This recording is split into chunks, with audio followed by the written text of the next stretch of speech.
Piece radio അന്നൂർ ഖുർആൻ learning programme. അസ്സലാമു അലൈക്കും വറഹ്മത്തുള്ളാഹി വബറകാതുഹു. അൽഹംദുലില്ലാഹി ഹഖ്ക ഹംദി വസ്സലാത്തു വസ്സലാമു അലാ റസൂലിഹി വ അബ്ദി വബഅദ്. സഹോദരന്മാരെ, സഹോദരികളെ, നമ്മൾ സൂറത്തുൽ ബഖറയിലെ 177 വചനത്തിൽ വആതൽ മാല അലാ ഹുബ്ബിഹി ദവിൽ ഖുർബ വൽ യതാമ വൽ മസാകീന വബ്നസ് സബീൽ എന്ന ഭാഗമാണ് പഠിക്കുകയുണ്ടായത്. കഴിഞ്ഞ എപ്പിസോഡിൽ ഇബ്നുസ് സബീൽ ആര്, അതുകൊണ്ട് ഉദ്ദേശം എന്തുകൊണ്ട് ആ പ്രയോഗം വന്നു തുടങ്ങിയ വിഷയങ്ങളൊക്കെ നമ്മൾ മനസ്സിലാക്കി. ഇബ്നുസ് സബീലിനുള്ള അവകാശങ്ങൾ, അർഹതകൾ, ഇസ്ലാം ആ വിഷയത്തിൽ എത്ര മഹനീയം എന്ന് തുടങ്ങിയ ഭാഗങ്ങളൊക്കെ നമ്മൾ ഇവിടെ മനസ്സിലാക്കുകയുണ്ടായി. ഈ തുടർച്ചയിൽ മറ്റൊരു വിഭാഗമാണ് വസ്സായിലീൻ എന്നുള്ളത്. എന്താണ് അസ്സായിലീൻ എന്നത് അർത്ഥമാക്കുന്നതും തേടുന്നതും? അതാണ് നമുക്ക് ഇൻഷാ അല്ലാഹ് ഇവിടെ തുടർന്ന് ആദ്യം പഠിക്കാനുള്ളത്. വസ്സായിലീൻ എന്നുള്ളത് അസ്സായിൽ എന്നതിൻ്റെ ബഹുവചനമാണ്. സായിൽ ചോദിക്കുന്നവനാണ്. സുആൽ ചോദ്യം, തലബുൽ ഹാജ ആവശ്യം, ആവശ്യപ്പെടൽ. അപ്പോൾ തൻ്റെ ആവശ്യം ആവശ്യപ്പെട്ട് ചോദിച്ചു വരുന്നവൻ, അതാണ് സായിൽ. അല്ലാഹു സുബ്ഹാനഹു വ തആല പറഞ്ഞില്ലേ, ഫഅമ്മസ്സായില ഫലാ തൻഹർ, ചോദിച്ചു വരുന്നവനെ നീ ആട്ടിപ്പായിക്കരുത് എന്ന്, ദൂരപ്പെടുത്തരുത് എന്ന്. ഇവിടെ വസ്സായിലീൻ ചോദിച്ചു വരുന്നവൻ അല്ലെങ്കിൽ ചോദിച്ചു വരുന്നവർ. യഥാർത്ഥ പുണ്യവും യഥാർത്ഥ പുണ്യാളനും ആര്? വആതൽ മാല അലാ ഹുബ്ബിഹി, സ്വത്തിനോട് ഇഷ്ടവും സ്വാർത്ഥതയും ഉണ്ടായിട്ടും ചോദിച്ചു വരുന്നവർക്കും അത് നൽകുന്നവൻ എന്നാണ് അല്ലാഹു സുബ്ഹാനഹു വ തആല പറയുന്നത്. ഇവിടെ വാവുൽ അത്ഫ്. അസായിലീൻ എന്നുള്ളത് സായിൽ എന്നതിൻ്റെ ബഹുവചനം ചോദിച്ച് വരുന്നവർ. ചോദിച്ചു വരുന്നവർ എല്ലാവരും ഒരുപോലെയല്ല. ദാരിദ്ര്യം കാരണത്താൽ, കാലക്കെടുതി കാരണത്താൽ, സമ്പാദിക്കുവാനുള്ള അശക്തത കാരണത്താൽ ചോദിക്കുവാൻ നിർബന്ധിക്കപ്പെടുന്നവരുണ്ടാകും. അനാവശ്യ യാചനയും ചോദ്യവും അത് വേറെയാണ്. അനിവാര്യതയിൽ ചോദ്യവും യാചനയും അത് മറ്റൊരു കാര്യമാണ്. ചിലപ്പോൾ ദാരിദ്ര്യാവസ്ഥയിൽ പതിതമായി അല്ലെങ്കിൽ ശാരീരിക അവശതയാൽ പതിതമായി, കാലക്കെടുതിയാൽ പൊറുതിമുട്ടി ആളുകൾ ഉള്ളവരോട് ചോദിക്കാൻ വിധിക്കപ്പെടും. അത്തരം ആളുകൾക്ക് അവരുടെ ആവശ്യത്തിൻ്റെ തോതനുസരിച്ച് ചോദിക്കൽ ദീൻ അനുവദിച്ചിട്ടുണ്ട്. അങ്ങനെ ചോദിച്ചു വരുന്നവരെ മാനിക്കുവാനും പരിഗണിക്കുവാനും കൽപ്പിക്കുകയും ചെയ്തിട്ടുണ്ട്. ചിലർ പറഞ്ഞു, ചോദിക്കുന്നവർ ഒരിക്കലും സ്വന്തത്തെ അപമാനിതമാക്കാവതല്ല. അത് ചോദിക്കുന്നതിൻ്റെ ഒരു ഷർത്താണ്. മറ്റൊന്ന്, ചോദ്യം അലട്ടി ബുദ്ധിമുട്ടിക്കും വിധം ചോദിക്കുക, അത് പാടുള്ളതല്ല. പിന്നെ മൂന്നാമതൊരു കാര്യം, ചോദിക്കപ്പെടുന്നവൻ ഒരിക്കലും ദ്രോഹിക്കപ്പെട്ടുകൂടാ. ചോദിക്കപ്പെടുന്നവനെ ദ്രോഹിക്കുക എന്ന് പറഞ്ഞാൽ അത് പല നിലക്കുണ്ട്. ചിലപ്പോൾ ചോദിക്കുന്നവൻ്റെ ശല്യത്തിൽ നിന്ന് രക്ഷപ്പെടാൻ വേണ്ടിയിട്ട് കൊടുക്കാൻ പ്രേരിതമാകുന്ന അവസ്ഥ, അല്ലെങ്കിൽ ഒരാൾക്കൂട്ടത്തിൽ വെച്ച് സദസ്സിൽ വെച്ചൊക്കെ ചോദിക്കുമ്പോൾ ആ സദസ്യരെ വിചാരിച്ച് കൊടുക്കാൻ വിധിക്കപ്പെടുന്ന അവസ്ഥ, ഇങ്ങനെയൊക്കെ വരും വിധമുള്ള ചോദ്യം പാടുള്ളതല്ല. അതില്ലാതെ മാന്യമായ നിലക്ക് ചോദിക്കുന്നവൻ്റെ മാന്യതയും ആരോട് ചോദിക്കുന്നവൻ അവൻ്റെ മാന്യതയും പരിഗണിക്കൽ പ്രധാനമാണ്. ചില പണ്ഡിതന്മാർ അത് ഈ 3 കാര്യങ്ങൾ ഒരു ഷർത്തായി പറഞ്ഞിട്ടാണ് ചോദിക്കൽ, യാചിക്കൽ ആകാം എന്ന് പറഞ്ഞത്. ഇവിടെ ചോദിച്ചു വരുന്നവർ അവർ അർഹരാണെങ്കിൽ അവരെ പരിഗണിക്കണം എന്നുള്ളതാണ് ഈ ഒരു വചനം അറിയിക്കുന്നത്. യഥാർത്ഥ പുണ്യം അല്ലെങ്കിൽ യഥാർത്ഥ പുണ്യാളൻ ആരെന്ന് അല്ലാഹു സുബ്ഹാനഹു വ തആല പറയുമ്പോൾ വസായിലീൻ അവർ സ്വത്ത് കൊണ്ട് പരിഗണിക്കപ്പെടേണ്ടവരാണെന്ന് അറിയിക്കുമ്പോൾ ഇവിടെ ചോദ്യകർത്താക്കളുമായി ബന്ധപ്പെട്ടുള്ള ചില വിഷയങ്ങൾ പണ്ഡിതന്മാർ ഉണർത്തിയിട്ടുണ്ട്. ചോദിക്കുന്നവരെല്ലാം ഒരുപോലെയല്ല. ചോദിക്കുന്നവരിൽ അതിന് അനുവാദമുള്ളവരുണ്ട്, അനുവാദമില്ലാത്തവരും അപമാനിതരാകുന്നവരും ഉണ്ട്. അർഹരെക്കുറിച്ചാണ് നമ്മൾ പറഞ്ഞത്. അത് നമ്മുടെ ദീനിൽ വകവെച്ച ഒരു വിഷയമാണ്. സാമൂഹിക ശ്രേണിയിൽ പരിഗണിക്കപ്പെടേണ്ട ഒരു വകുപ്പുമാണ്. നബി സല്ലല്ലാഹു അലൈഹി വസല്ലം തങ്ങൾ പറഞ്ഞിട്ടുണ്ട്, റുദ്ദു സായില വലൗ ബിദിൽഫിൻ മുഹ്റഖിൻ, ചുട്ട് എടുക്കപ്പെട്ട ഒരു കുളമ്പ് നൽകിയെങ്കിലും നിങ്ങളൊരു ചോദ്യകർത്താവിനെ, യാചകനെ തിരിച്ചയക്കണം, മടക്കണം എന്നാണ് പറഞ്ഞത്. ഒരിക്കൽ ഉമ്മു ബുജൈദ് റളിയല്ലാഹു തആല അൻഹ തിരുസവിധത്തിൽ വന്നു. എന്നിട്ട് അവർ പറയാണ്, ഇന്നൽ മിസ്കീന ലയഖൂമു അലാ ബാബി ഫമാ അജിദു ലഹു ഷൈഅൻ ഉഅ്തിഹി ഇയ്യ. ഈ അഗതികൾ എൻ്റെ വീട്ടുവാതിൽക്കൽ വന്ന് ചോദിക്കും, അവർക്ക് എന്തെങ്കിലും നൽകാൻ വീട്ടിൽ ഞാൻ കണ്ടെത്തൂല. ഹത്ത അസ്തഹി എന്നാണ്, ശൂന്യമായ കയ്യാൽ അയാളെ തിരിച്ചയക്കുന്നതിൽ ഞാൻ ലജ്ജിച്ചു പോകും. അപ്പോൾ എന്താ ചെയ്യുക എന്നാണ് മഹദി ഉമ്മു ബുജൈദ് റസൂലുള്ളാഹി സ്വല്ലല്ലാഹു അലൈഹി വസല്ലം തങ്ങളോട് പറയുന്നത്. അപ്പോൾ റസൂലുള്ളാഹി സ്വല്ലല്ലാഹു അലൈഹി വസല്ലം തങ്ങൾ പറയാണ്, ഇല്ലം തജിദി ഷൈഅൻ തുഅ്തീനഹു ഇയ്യാ ഇല്ലാ ദിൽഫൻ മുഹ്റഖൻ ഫദ്ഫഇ ഇലൈഹി. വീട്ടിലൊന്നും കൊടുക്കാനില്ല എങ്കിൽ ഒരു ചുട്ടെടുക്കപ്പെട്ട കുളമ്പ് അതാണുള്ളത് എങ്കിൽ അത് കൊടുത്തെങ്കിലും അത്തരക്കാരെ തിരിച്ചയക്കണം എന്നാണ് നബി സല്ലല്ലാഹു അലൈഹി വസല്ലം തങ്ങൾ പറഞ്ഞത്. ഇത് പല പ്രയോഗങ്ങളിൽ കാണാം. അംർ ഇബ്നു മുആദ് അൽ അൻസാരി അദ്ദേഹത്തിൻ്റെ ഒരു അനുഭവം പറയാണ്. ഒരു യാചകൻ വന്ന് വഖഫ സായിലുൻ അലാ ബാബിന, ഒരു യാചകൻ വന്ന് ഞങ്ങളുടെ വീട്ട് വാതിൽക്കൽ നിന്നു, വല്ലതും തരണേ എന്ന അർത്ഥത്തിൽ. അപ്പോൾ അംർ ഇബ്നു മുആദ് പറയാണ്, എൻ്റെ വല്യമ്മ ഹവ്വ ബിന്ത് സക്കൻ വീട്ടിൽ നിന്ന് വിളിച്ച് പറഞ്ഞു, അത്ഇമൂഹു തമ്രൻ, ഒരു കാരക്ക അയാൾക്ക് കൊടുക്കാൻ പറയാണ്, തിന്നാൻ കൊടുക്കാൻ. അപ്പോൾ വീട്ടിൽ നിന്ന് പറഞ്ഞു, ലൈസ ഇന്ധന, ഇവിടെ ഒരു കാരക്ക പോലും ഇല്ല. അപ്പോൾ ഹവ്വ ബിന്ത് സക്കൻ പറഞ്ഞു, ഫസ്കൂഹു സവീഖൻ, എങ്കിൽ സവീഖ് കുടിക്കാൻ കൊടുക്കൂ, ഒരു തരം സൂപ്പ് അല്ലെങ്കിൽ ഒരു തരം പാനീയം, അത് കുടിക്കാൻ കൊടുക്കാൻ പറഞ്ഞു. അപ്പോൾ വീട്ടിലുള്ളവർ, അൽ അജബുലക്കി നസ്തതിഉ അൻ നുതഇമഹു മാ ലൈസ ഇന്ധന, അത്ഭുതം തന്നെ, ഇവിടെ ഇല്ലാത്തൊരു സംഗതി എങ്ങനെ ഞങ്ങൾക്ക് അയാൾക്ക് കൊടുക്കാൻ പറ്റുമോ, തിന്നാൻ കൊടുക്കാൻ പറ്റുമോ, വീട്ടിലില്ലല്ലോ, ഒരു കാരക്ക പോലുമില്ല, പിന്നെ സവീഖ്.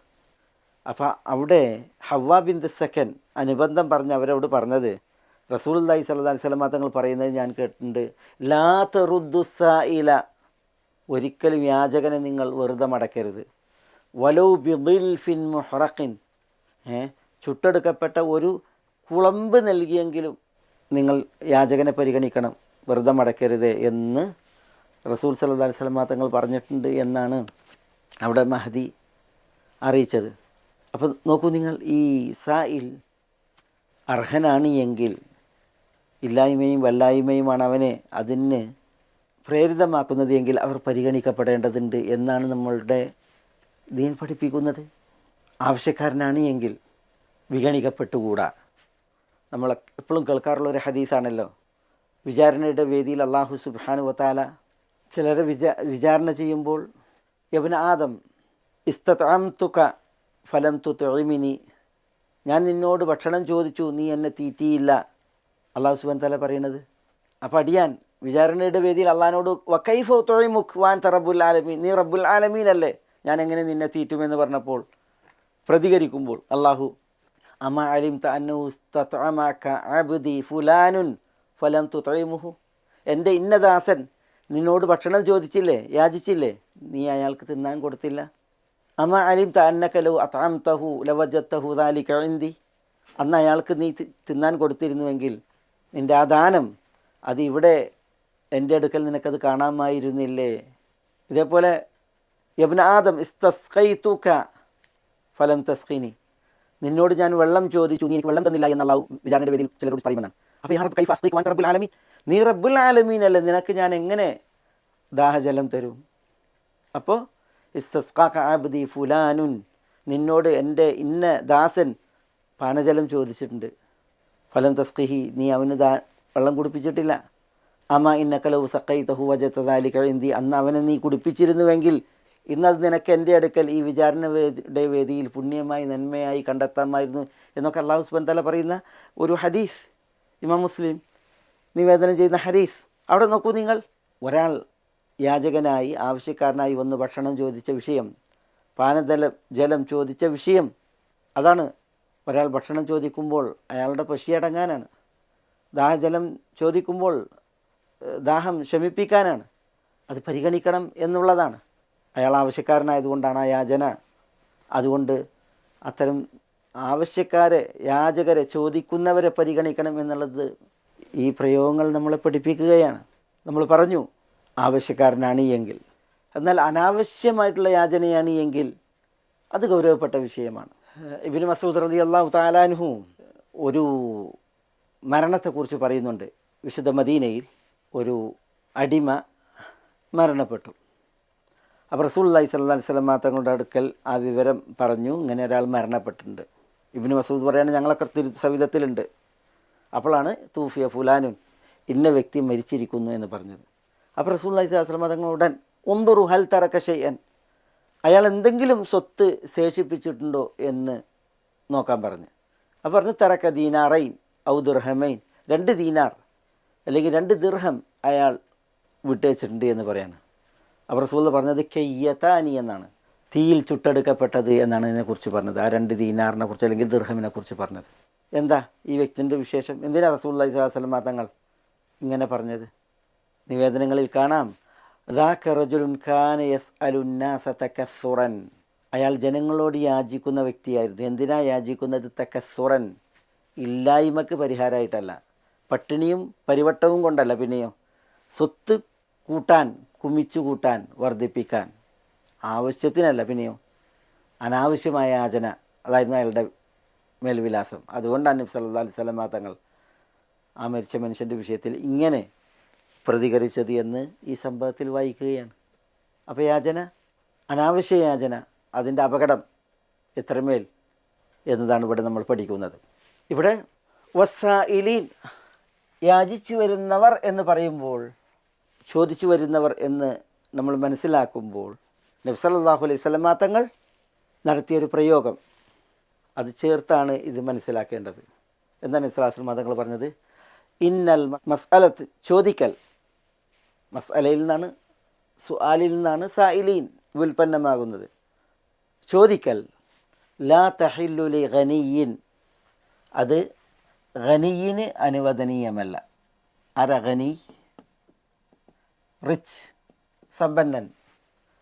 വലാ ദീ മിറത്തിൻ സവിയിൻ, പിന്നെ ഒരാൾ സമ്പന്നനല്ല, പക്ഷെ അയാൾ ദീ മിറത്തിൻ സവിയിൻ, എന്താ, ശക്തൻ, കരുത്തൻ, സമ്പാദിക്കുവാനുള്ള ശാരീരിക ശേഷിയും പോഷിപ്പുമുള്ളവൻ, അവർക്കും യാചന പാടുള്ളതല്ല. ഇതും റസൂലുള്ളാഹി സ്വല്ലല്ലാഹു അലൈഹി വസല്ലം തങ്ങൾ പറഞ്ഞു. അപ്പോൾ വസായിലീൻ എന്ന് പറഞ്ഞാൽ നിരുപാധികം ചോദിച്ചു വരുന്നവർ എന്നല്ല, പിന്നെയോ സമ്പന്നനാകാൻ പാടുള്ളതല്ല, ദി മിറത്തിൻ സവിയിൻ, ശക്തിയുള്ള, സമ്പാദിക്കാൻ ശേഷിയുള്ള ആൾ ആകാനും പാടുള്ളതല്ല. ഇവർക്ക് യാചന പാടുള്ളതല്ല. പിന്നെ ആർക്കാണ് യാചന പാടുള്ളത്? അത് റസൂലുള്ളാഹി സ്വല്ലല്ലാഹു അലൈഹി വസല്ലം തങ്ങൾ അനുബന്ധമായിട്ട് പറഞ്ഞു. അതാരാ? ഇല്ല ലിദി ഫഖ്റിൻ മുദ്ഖി, ദി സ്വല്ലല്ലാഹു അലൈഹി വസല്ലം തങ്ങൾ പറയാണ് ഫഖ്റിൻ മുദ്ഖി, ഫഖ്ർ ദി ഫഖ്റിൻ മുദ്ഖി എന്ന് പറഞ്ഞെങ്കിൽ പറ്റേ ദരിദ്രമായ അവസ്ഥ. ഔ ലിദി ഗുർമിൻ മുഫ്ദി, അതാടാ ആ പ്രയോഗം നോക്കി നിങ്ങൾ, ഗുർമിൻ മുഫ്ദി, മുഫ്ദി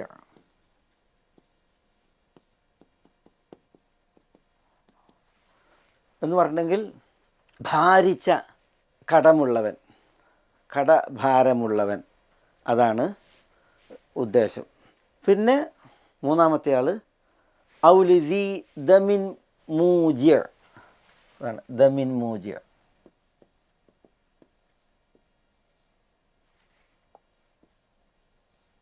ദമിൻ മൂജി എന്ന് പറഞ്ഞിട്ടുണ്ടെങ്കിൽ ഒരാൾക്ക് ദായധനം, ബ്ലഡ് മണി അയാൾക്കൊരു ഭാരമായി മാറി. ബ്ലഡ് മണി നൽകാൻ അയാൾക്ക് താങ്ങാനും നൽകാനും അടുത്ത ബന്ധുക്കളാരും ഇല്ലാത്ത വിധം വേദനാജന്യമായ അവസ്ഥയിൽ അയാൾ ഒരു വ്യക്തി ദായധനം നൽകാൻ, ബ്ലഡ് മണി നൽകാൻ ബാധ്യസ്ഥനാണ് എങ്കിൽ അയാളാണ് ദമിൻ മൂജ്. അതുകൊണ്ട് ഉദ്ദേശം.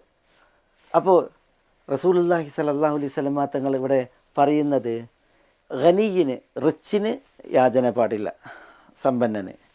പിന്നെ ഈ ദീ മിറത്തിൻ സവിയിൻ, സമ്പാദിക്കാൻ ആരോഗ്യമുള്ള, ശാരീരിക ശേഷിയുള്ള, അവസരമുള്ള ആൾക്ക് യാചന പാടുള്ളതല്ല. യാചന അതാർക്കാണ് അനുവദനീയം? അത് നബി സല്ലല്ലാഹു അലൈഹി വസല്ലമ തങ്ങൾ ഇവിടെ പറയുന്നത്, ഒന്ന് ഇല്ലാ ലിദി ഫഖ്റിൻ മുദ്ഖി ഔ ലിദി ഗുർമിൻ മുഫ്ദി ഔ ലിദി ദമിൻ മൂജി. പറ്റ ദാരിദ്ര്യാവസ്ഥയിൽ കഴിയുന്നവൻ, അല്ലെങ്കിൽ ഭാരിച്ച കടമുള്ളവൻ, അല്ലെങ്കിൽ ദായധനം നൽകാൻ അടുത്ത ബന്ധുക്കളോ ആളുകളോ ഇല്ലാത്ത ബാധ്യസ്ഥൻ, അതാണ് ദമിൻ മൂജ്. ഈ മൂന്ന് കൂട്ടർക്കാണ് സുആൽ, മസ്അലത്ത്, യാചന എന്നാണ് ഇവിടെ റസൂലുള്ളാഹി സ്വല്ലല്ലാഹു അലൈഹി വസല്ലം തങ്ങൾ പറയുന്നത്. നബി സല്ലല്ലാഹു അലൈഹി വസല്ലം തങ്ങൾ അനുബന്ധം പറഞ്ഞിട്ടുണ്ട്, വമൻ സഅലന്നാസ ലിയുസ്രിയ ബിഹി മാലഹു, തൻ്റെ സ്വത്തിനെ പോഷിപ്പിക്കാൻ വല്ലവരും യാചിച്ചാൽ. ചില നിവേദനങ്ങളിൽ മൻ സഅലന്നാസ വലഹു മാ യുഗ്നീഹി, ഒരാൾക്ക് തനിക്ക് ധന്യമായത് മതിയായതുണ്ട് എന്നിട്ടും ജനങ്ങളോട് യാചിച്ചാൽ, ജാ യൗമൽ ഖിയാമത്തി, അവൻ അന്ത്യനാളിൽ വരും, വമസ്അലതുഹു ഫി വജിഹിഹി ഖുമൂഷുൻ ഔ ഖുദൂഷുൻ ഔ ഖുദൂഹ് എന്നാണ്.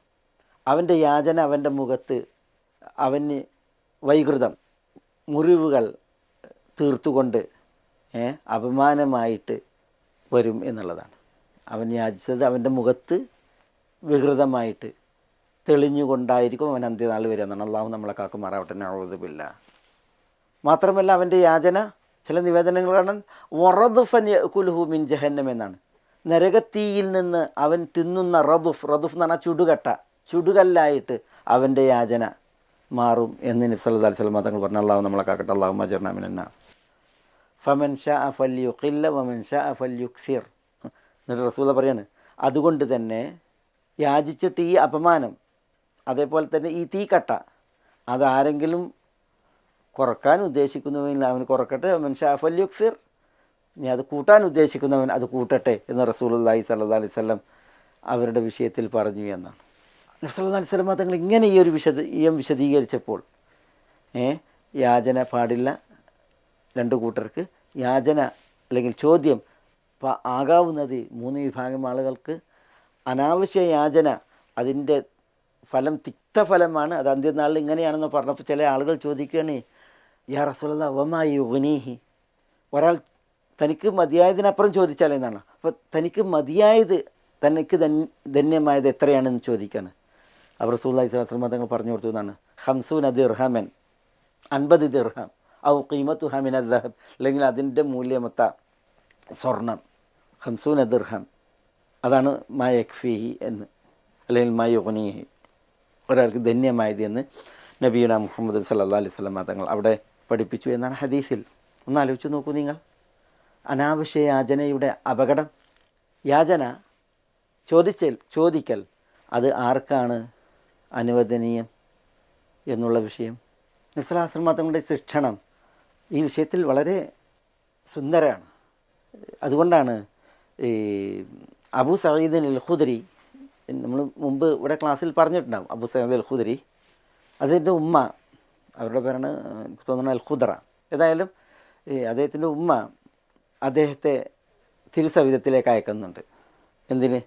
അദ്ദേഹം തന്നെ പറയുന്നുണ്ട്, സറഹത്നി ഉമ്മി ഇലാ റസൂലില്ലാഹി സ്വല്ലല്ലാഹു അലൈഹി വസല്ലം അസ്അലുഹു തആമൻ, നബി സ്വല്ലല്ലാഹു അലൈഹി വസല്ലം തങ്ങളോട് വല്ല ഭക്ഷണവും ചോദിച്ചിട്ടാണ് ഉമ്മ അബൂ സഈദ് അൽ ഖുദരിയെ, അദ്ദേഹത്തിൻ്റെ പേര് മാലിക് ബിൻ സിനാൻ, പിന്നെ തിരുസവിധത്തിലേക്ക് അയക്കുന്നത്. അങ്ങനെ അബൂ സഈദ് റളിയല്ലാഹു അൻഹു ചെന്നു. അദ്ദേഹം അവിടെ എത്തിയപ്പോൾ റസൂലുള്ളാഹിൻ്റെ അടുക്കലേക്ക് ചെന്നിരുന്നു. ഒരു വിഭാഗം അൻസാരികൾ അപ്പോൾ തിരുസവിധത്തിലേക്ക് വന്നിട്ട് റസൂലുള്ളാഹിനോട് ചോദിച്ചു. അപ്പോൾ റസൂലുള്ളാഹി ഫഅതാഹും, അൻസാരികൾ വന്നപ്പോൾ അവർക്ക് കൊടുത്തു, ചോദിച്ചപ്പോൾ കൊടുത്തു. സുമ്മ സാലൂഹു വീണ്ടും അവർ ചോദിച്ചു. അപ്പോൾ റസൂലുള്ള ഫാഴത്താഹും അവർക്ക് കൊടുത്തു. സുമ്മ സാലൂഹു വീണ്ടും ചോദിച്ചു, ഫാഴത്താഹും. ഒരു വിഭാഗം അൻസാരികൾ വന്നിട്ട് 3 തവണ ചോദിച്ചു. ഓരോ തവണയും റസൂലുള്ള അവർക്ക് നൽകി. അങ്ങനെ തിരുസവിധത്തിലുള്ളതൊക്കെ തീർന്നു പോയി. ഒന്നുമില്ല എന്ന് കണ്ടപ്പോൾ റസൂലുള്ളാഹി സ്വല്ലല്ലാഹു അലൈഹി വസല്ലം തങ്ങൾ അവരോട് പറഞ്ഞു, മയകൂനു ഇൻദി മിൻ ഖൈരിൻ ഫലൻ അദ്ഖിറഹു അൻകും ഫമൻ സഅലനാ ഷൈഅൻ ഫവജദ്നാഹു ആതൈനാഹു ഇയ്യ. എൻ്റെ അടുത്ത് എന്തൊരു ഖൈറുണ്ടോ ഒരിക്കലും ഞാൻ നിങ്ങളെ തൊട്ടത് നിങ്ങൾക്ക് നൽകാതെ ഞാനത് എടുത്തു വെക്കൂല. ചോദിച്ചാൽ തരാനുണ്ട് എങ്കിൽ ഞാനത് നൽകും എന്ന് നബി സല്ലല്ലാഹു അലൈഹി വസല്ലം തങ്ങൾ പറഞ്ഞതിന് ശേഷം പിന്നെ നബി സല്ലല്ലാഹു അലൈഹി വസല്ലം തങ്ങൾ ഒരു അനുബന്ധം പറഞ്ഞു കൊടുത്തു. അതെന്താണ്? വമൻ യസ്തഅഫിഫ് യുഇഫഹുല്ലാഹ്. ഒരാൾ തൻ്റെ പരിശുദ്ധി കാത്ത് സൂക്ഷിച്ചാൽ അള്ളാഹു അയാൾക്ക് ആ പരിശുദ്ധി കാത്ത് സൂക്ഷിക്കാനുള്ള അവസരം നൽകും. വമൻ യസ്തഗ്നി യുഗ്നിഹില്ല. ഒരാൾ സ്വയം പര്യാപ്തത എന്ന് പറഞ്ഞെങ്കിൽ ആരോടും ചോദിക്കാതെയുള്ള ഒരു ധന്യത തനിക്ക് കാത്ത് സൂക്ഷിച്ചാൽ അള്ളാഹു അയാൾക്ക് ആ ധന്യത കനിയും. വമൻ യതസബ്ബർ യുസബ്ബിഹുല്ലാഹ്. ഒരാൾ സഹനം അവലംബിച്ചാൽ അള്ളാഹു അയാൾക്ക് ക്ഷമ കനിയും. വമ ഊതിയ അഹദുൻ അതാഅൻ ഖൈറൻ വഔസാ മിന സബ്ർ. ക്ഷമയോളം വിപുലവും ഉത്തമവുമായ ഒരു ഔദാര്യം ഒരാളും നൽകപ്പെട്ടിട്ടില്ല എന്നുണ്ട്. ഒരാൾ ക്ഷമിക്കുകയാണ് എങ്കിൽ അതാണ് അയാൾക്ക് നൽകപ്പെട്ട ഏറ്റവും വലിയ അനുഗ്രഹം എന്ന് പറഞ്ഞു. പിന്നെ പറഞ്ഞു, വമൻ സഅല വലഹു ഖീമതു ഉഖിയത്തിൻ. ഒരാളുടെ അടുക്കൽ ഒരു ഊഖിയയുടെ തുക ഉണ്ട്. ഉഖിയ എന്ന് പറഞ്ഞിട്ടുണ്ടെങ്കിൽ 40 ദിർഹം ഒരാളുടെ അടുക്കലുണ്ട്. എന്നിട്ട് അയാൾ യാചിക്കുകയാണെങ്കിൽ, വമൻ സഅല ചോദിക്കുകയാണ് എങ്കിൽ 40 ഒരു ഉഖിയ 40 ദിർഹം ഒരാൾക്ക് സമ്പാദ്യമായിട്ടുണ്ട്. എന്നിട്ട് ഒരാൾ ചോദിക്കുകയാണ് എങ്കിൽ അതാണ് നമ്മുടെ വിഷയം. ഫഖദ് അൽ ഹഫ്. ചില നിവേദനങ്ങളിൽ മുൽഹിഫ്, അവൻ മറ്റുള്ളവരെ ദ്രോഹിക്കുന്നവനാണ് എന്നാണ് അതിൻ്റെ ഉദ്ദേശം. വലാ യസ്അലൂന അന്നാസ ഇൽഹാഫ എന്ന് പറഞ്ഞില്ലേ, ജനങ്ങളെ ഉപദ്രവിച്ചുകൊണ്ട് ചോദിക്കൂല എന്ന് പറഞ്ഞില്ലേ. അപ്പോൾ ഇൽഹാഫ് എന്ന് പറഞ്ഞാൽ മുൽഹിഫ്, അത് ഉപദ്രവിക്കലാണ്. അപ്പോൾ നമ്മുടെ വിഷയം എന്താ? അബൂ സഈദ് അൽ ഖുദരി പറഞ്ഞനുസരിച്ച് റസൂലുള്ളാഹി സ്വല്ലല്ലാഹു അലൈഹി വസല്ലം തങ്ങളോട് ചോദിക്കാൻ വന്നതാണ്. അദ്ദേഹമാണ് ഇത് കേൾക്കുന്നത്, ചോദിച്ചിട്ടില്ല. അപ്പോൾ അബൂ സഈദ് മാലിക് ബിൻ സിനാൻ അൽ അൻസാരി റളിയല്ലാഹു തആല പറയുകയാണ്, നാക്കൂത്തി അൽ യാഖൂതത്തു ഖൈറു മിൻ ഊഖിയ. അദ്ദേഹത്തിൻ്റെ അടുത്ത് ഒരു ഒട്ടകം ഉണ്ടായിരുന്നു, അതിൻ്റെ പേരാണ് അൽ യാഖൂത. നാഖത്തി അൽ യാഖൂത, എൻ്റെ അൽ യാഖൂത ഒട്ടകം ഖൈറു മിൻ ഊഖിയ, ഒരു ഊഖിയേക്കാൾ ഉത്തമമാണ്. 40 ദിർഹമാണ് ഒരു ഊഖിയ. പക്ഷേ യാഖൂത ഒട്ടകം അത് 40 ദിർഹമിനേക്കാളൊക്കെ എത്രയോ മുന്തിയതാണ്. അതുകൊണ്ട് തന്നെ ഫറജഅതു വലം അസ്അൽഹു ഷൈഅൻ എന്നാണ്. ഞാൻ അവിടുന്ന് മടങ്ങി നബി സല്ലല്ലാഹു അലൈഹി വസല്ലം തങ്ങളോട് ഞാൻ ഒന്നും ചോദിച്ചില്ല. ഇതാണ് അദ്ദേഹം പറയുന്നത്. ഞാനിത് ഈ സംഭവത്തെ ഉദ്ധരിച്ചത് അള്ളാഹു സുബ്ഹാനഹു വ തആല ചോദിച്ചു വരുന്നവർക്ക് നൽകാൻ പറഞ്ഞു. അതാണ് വസായിലീൻ എന്നുള്ളതിൻ്റെ തേട്ടം. ഇവിടെ വലാകിന്നൽ ബിർറ മൻ ആമന എന്നുള്ള ഈ തുടർച്ചയിൽ യഥാർത്ഥ പുണ്യം ആരുടെ പുണ്യമാണ്? ആ ഗണത്തിലാണ് വആതൽ മാല അലാ ഹുബ്ബിഹി, സ്വത്തിനോട് ഇഷ്ടവും ഇണക്കവും ഉണ്ടായിട്ടും ആ സ്വത്ത് നൽകുന്നു.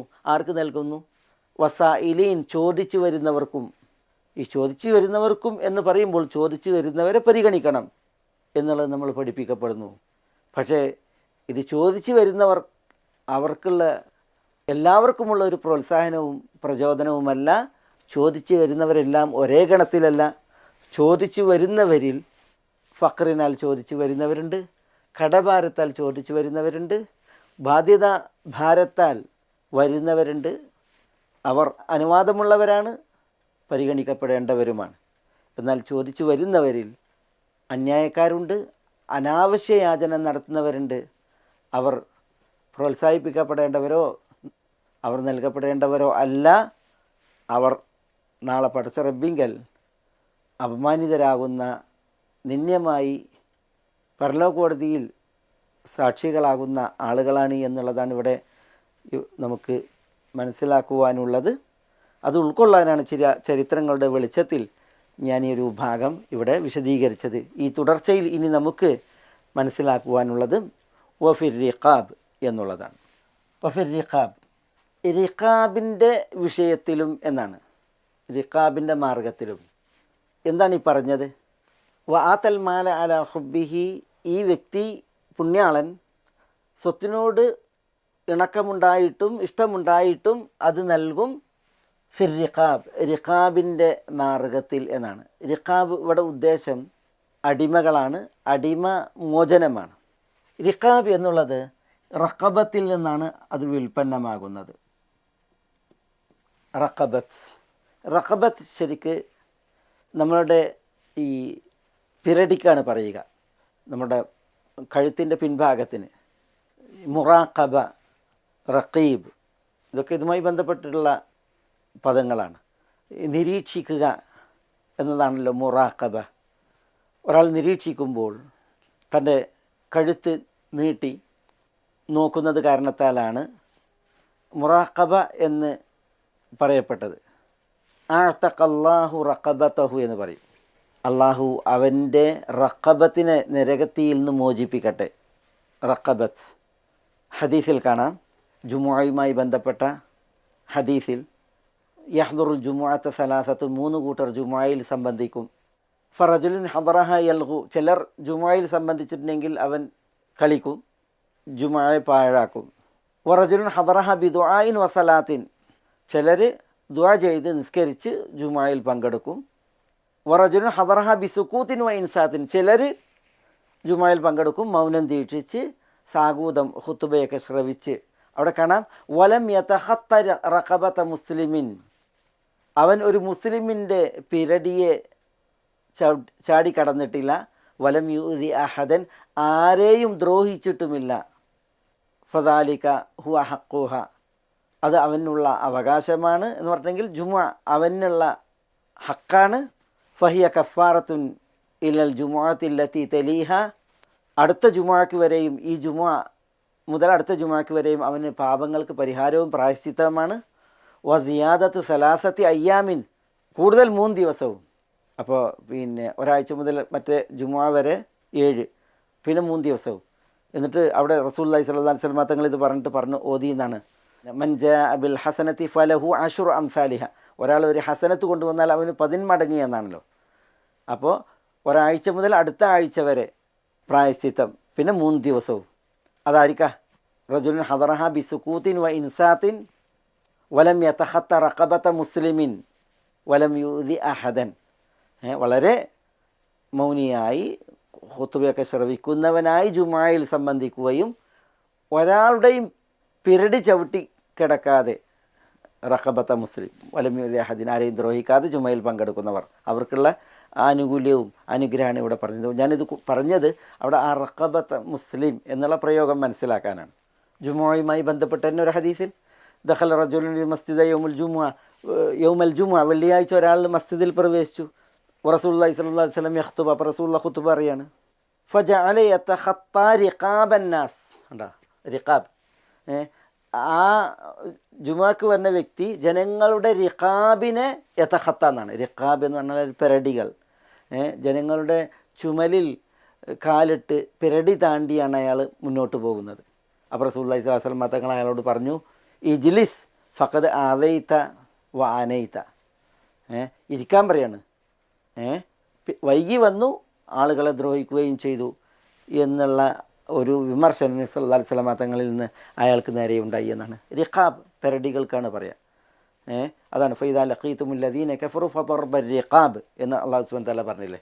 അവിശ്വാസികളുമായിട്ടുള്ള യുദ്ധത്തിൽ നിങ്ങൾ ശത്രുക്കളെ കണ്ടുമുട്ടിയാൽ അവരുടെ ദർബർ റിഖാബ് എന്നാണ്, പിരടികളെ വെട്ടാൻ പറഞ്ഞില്ലേ, അവിടെ റിഖാബ് എന്ന് പറഞ്ഞു. അപ്പോൾ ഞാൻ പറഞ്ഞു വരുന്നത് ഈ റിഖാബ് എന്ന് പറയുന്നത് എന്തിനാണ്? റിഖാബ് എന്ന് പറയുന്നത് പിരടികൾക്കാണ്. പിന്നീട് അത് ഈ അടിമകളുടെ വിഷയത്തിൽ പ്രയോഗിക്കപ്പെട്ടു. അടിമകൾ ഉടമസ്ഥന്മാരുടെ ബന്ധനത്തിലാണ്, അവരുടെ കൈപ്പിടുത്തത്തിലാണ് എന്നതിനാൽ റിഖാബ് എന്ന് പറയും.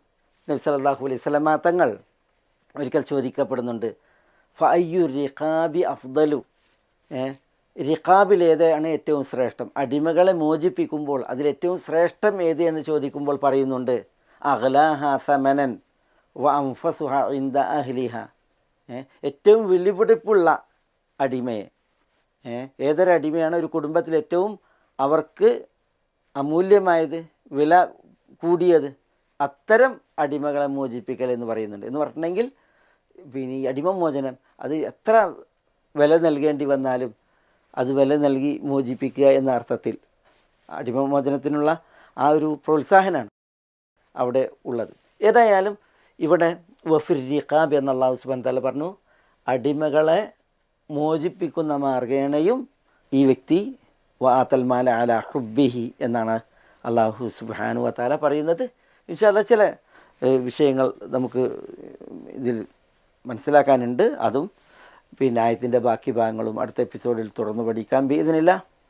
അസ്സലാമു അലൈക്കും വറഹ്മത്തുള്ളാഹി വബറകാതുഹു.